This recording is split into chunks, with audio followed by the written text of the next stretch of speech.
নমস্কাৰ এই ভিডিঅ'টোৰ দ্বাৰা আপোনালোকক জনাবলৈ বিচাৰিছোঁ যে গুৱাহাটী ইউনিভাৰ্চিটিত যিসকলে PGET এন্ট্ৰেন্স টেষ্ট দিছিলে তেওঁলোকৰ বাবে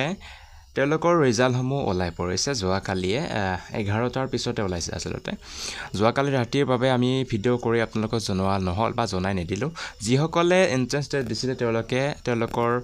ৰিজাল্টসমূহ চাব পাৰিব আৰু ক'ত চাব পাৰিব কেনেদৰে চাব পাৰিব আমি সবিশেষ জনাব বিচাৰিছোঁ এই গুৱাহাটী ইউনিভাৰ্চিটি য'ত এডমিশ্যন আছিলে আপোনালোকে চাৰ্চ কৰিলেও পাই যাব তথাপিও আমি কৈ দিছোঁ যে ডাইৰেক্টলি আমি দেখুৱাই দিছোঁ য'ত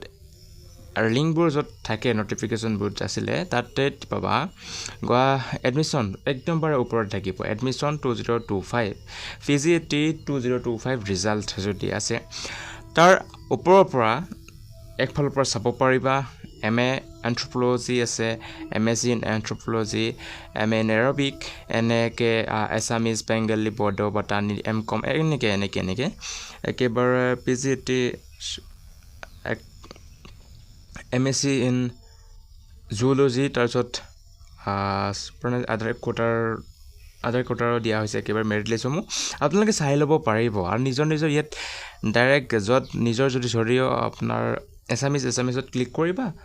দেন ডাউনলোড কৰিব পাৰিবা বৰ্ডত ক্লিক কৰিব পাৰিবা ইংলিছত ক্লিক কৰিবা ইংলিছত ডাউনলোড কৰিব পাৰিবা তেনেকৈ নিজৰ এপ্লিকেশ্যন ৰিজাল্টসমূহ চাই ল'ব পাৰিবা অ'কে আৰু আপোনালোকৰ জনাই দিছোঁ যে নেক্সট ভিডিঅ'ত আমি জনাম যে কি ডকুমেণ্ট নিব লাগিব কাউন্সেলিঙৰ সময়ত বা এডমিশ্যনৰ সময়ত কি ডকুমেণ্ট লাগিব ফ্ৰী এডমিশ্যনৰ কাৰণে কি ডকুমেণ্ট লাগিব আৰু কি নথিপত্ৰসমূহ কি লাগিব সেই বিষয়ে আমি সবিশেষ নেক্সট ভিডিঅ'ত জনাবলৈ ট্ৰাই কৰিম আপোনালোকে এই ভিডিঅ'টোৰ দ্বাৰা ভাবিছোঁ যে উপক্ৰম হ'ব বুলি কাৰণ আপোনালোকে যিসকলে ৰিজাল্টৰ বিষয়ে গম পোৱা নাই আমি ভাবোঁ যে ৰিজাল্টৰ সময় সম্পৰ্কে আপোনালোকে গম পাইছে কাৰণ